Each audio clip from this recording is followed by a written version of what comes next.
अस्सलाम वालेकुम। इस वीडियो में मैं आप लोगों को एक्सप्लेन करूंगा कि स्वां गार्डन की ट्रांसफ़र आप किस तरीके से करवा सकते हैं।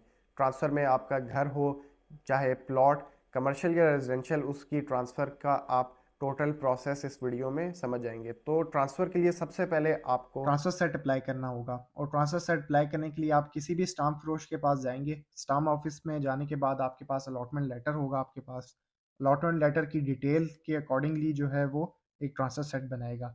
तो इसके बाद जो नेक्स्ट स्टेप आता है वो डीसी रेट का आपको पता होना चाहिए, और वो आपको जो स्टाम्प ऑफिस वाला है वही आपको डीसी रेट का भी बताएगा कि वो सिस्टम से चेक करके आपको बता देगा कि इधर डीसी रेट क्या चल रहा है। तो डीसी रेट अमूमन जो है वो जो प्रॉपर्टी की जो प्राइस है उससे थोड़ा सा कम होता है, और डीसी रेट के मुताबिक जो है टैक्स जमा करवाना होता है। तो अब टैक्स की बात आई तो इसलिए आपने जो है ट्रांसफ़र से पहले एफबीआर में टैक्स जमा करवाना है, जो कि अभी फ़िलहाल 3% चल रहा है फाइलर के लिए।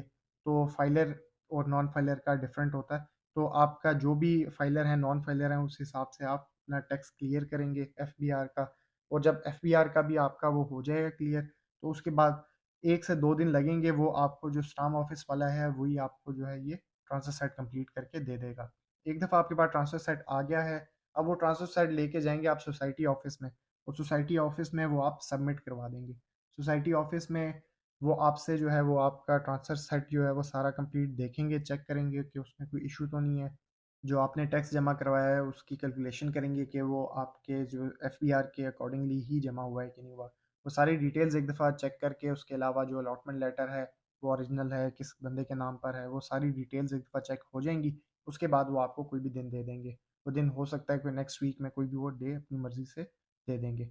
उसके बाद जो अब नेक्स्ट स्टेप आता है वो ये है कि आप एनडीसी के लिए अप्लाई करते हैं, और वो भी सोसाइटी ऑफिस से होगा।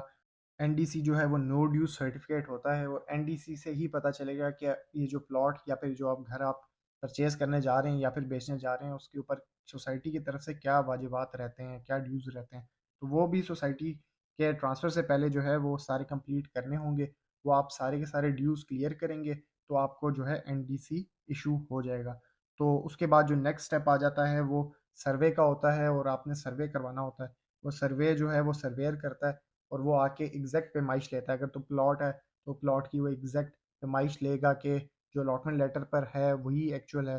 तो कभी कभार एक्चुअल वहाँ पे इतनी ज़मीन नहीं होती, तो जो सर्वेयर है वो वहाँ पर जाके एग्जैक्ट पैमाइश लेगा और वो अपने पास नोट डाउन करेगा, और वो ट्रांसफ़र से पहले जो नेक्स्ट अलॉटमेंट लेटर बनेगा उसमें ये करेक्शन होगी और वो वहाँ पर स्टेट करेगा। और परचेज़र जो है उसको ये चीज़ भी इन्फॉर्म की जाती है कि आपका जो लैंड है उसकी एक्चुअल ये मेजरमेंट्स निकल रही हैं। तो सर्वे करवाने के बाद जो है आपके पास अब सोसाइटी की तरफ से जो मामलात थे वो सारे हो चुके हैं।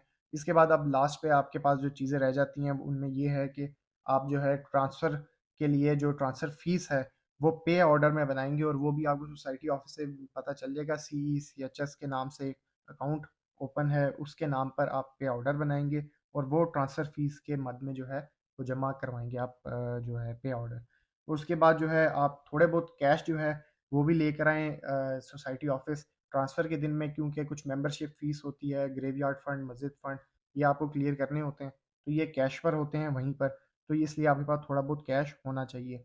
अब लास्ट पे जो चीज़ है, वो जो ट्रांसफ़र का आपका दिन होगा, उस दिन के जो मामलात हैं वो इस तरह से हैं कि आपके पास जो है पहले तो वो फ़ॉर्म आपको देंगे, और वो फ़ॉर्म आपने फ़िल करना होगा। उस फ़ॉर्म के अंदर जो परचेज़र है उसकी 3 फ़ोटोग्राफ्स लगते हैं, और जो सेलर है उसका 1 फ़ोटोग्राफ लगता है। उसके अलावा ज़ाहिर है सीएनएसी कॉपी लगेगी परचेज़र की और सेलर की। उसके अलावा जो है वो 2 कॉपियाँ लगती हैं विटनेसेस की। 2 कॉपियाँ मतलब कि वैसे तो 1-1 कॉपी लगनी है, मतलब एक परचेज़र की तरफ से विटनेस होगा और एक सेलर की तरफ से विटनेस होगा। तो यहाँ पे जो है ये सारी तमाम मैंने आपको चीज़ें बता दी हैं। तो ये सारी की सारी डिटेल्स हैं, ये अगर आप पूरी कर देंगे इंशाल्लाह तो आपको ट्रांसफ़र में कोई भी प्रॉब्लम नहीं होगा।